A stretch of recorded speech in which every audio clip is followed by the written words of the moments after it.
Assalamualaikum warahmatullahi wabarakatuh. Pada kesempatan kali ini kita akan mempelajari tentang hidrolisis garam. Nanti Bu Ani akan menayangkan animasi pada tingkat mikroskopik hidrolisis garam. Tapi sebelumnya kita akan mengetahui apa itu hidrolisis. Hidrolisis berasal dari dua kata, yaitu hidro artinya air dan lisis artinya penguraian. Jadi, hidrolisis adalah reaksi penguraian dalam air yang menghasilkan ion positif dan ion negatif.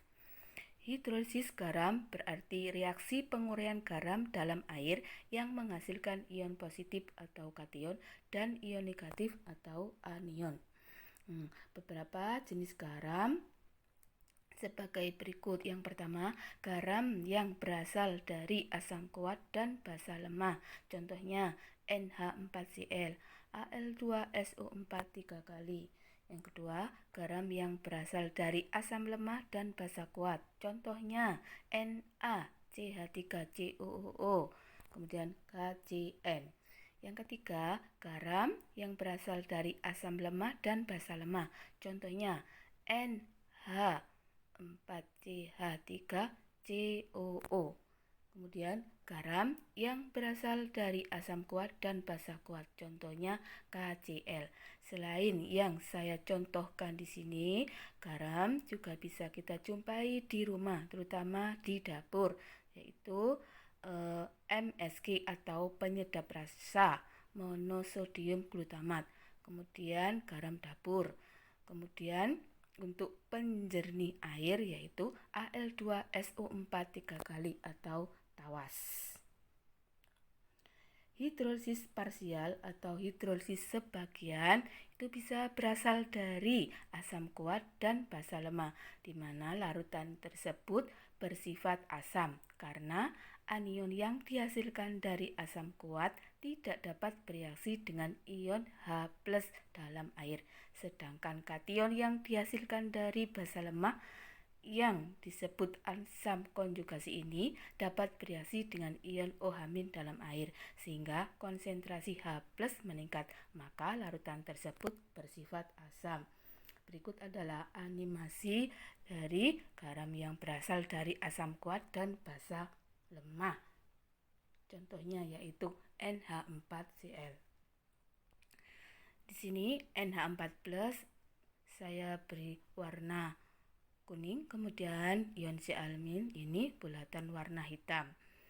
NH4Cl hitam dan kuning. Ketika larutan NH4Cl ini dilarutkan dalam air, maka yang terjadi akan terionisasi menghasilkan NH4+ dan Cl-, di mana ion NH4+ yang warnanya kuning ini akan mengikat OH-. OH- itu diberi warna merah dan putih sehingga terbentuk senyawa NH4OH. Kemudian ion Cl- yang warna hitam ini tidak dapat bereaksi dengan air sehingga dia bergerak bebas. Kita lihat ion Cl- yang warna hitam. Nah, karena ion Cl- tidak bisa bereaksi dengan air, maka ion H+ ini akan bergerak bebas sehingga didapatkan bahwa ion H+ ini konsentrasinya meningkat, maka larutan tersebut bersifat asam.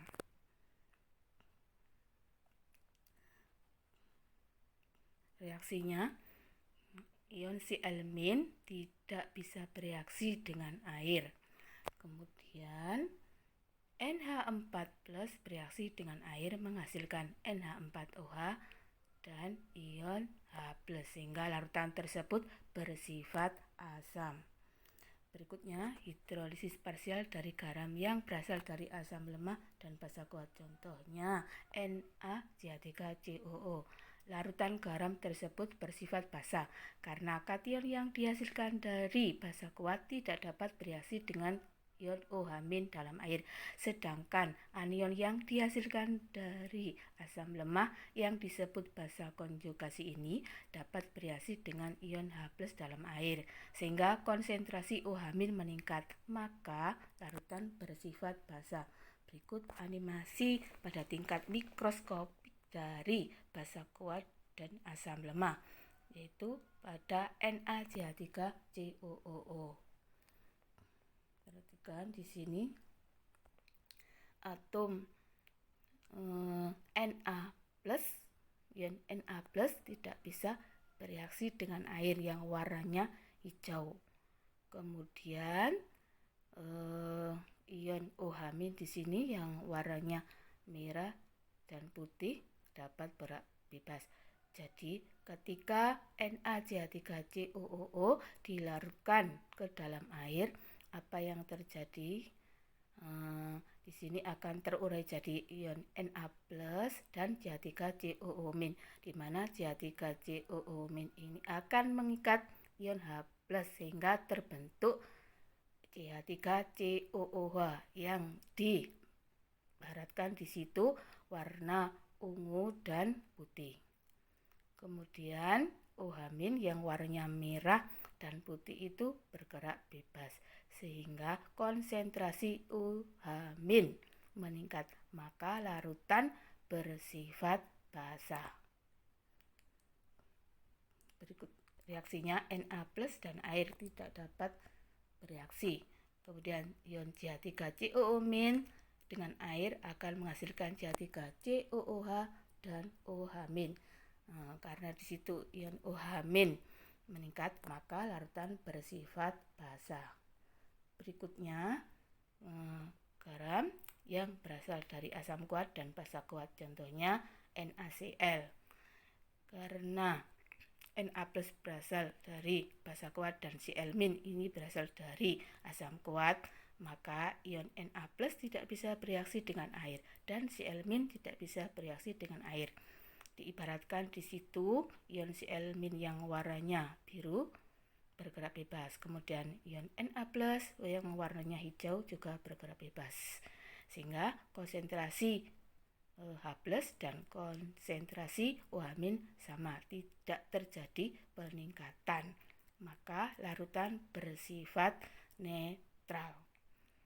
Dapat dilihat dari animasi mikroskopik berikut ini.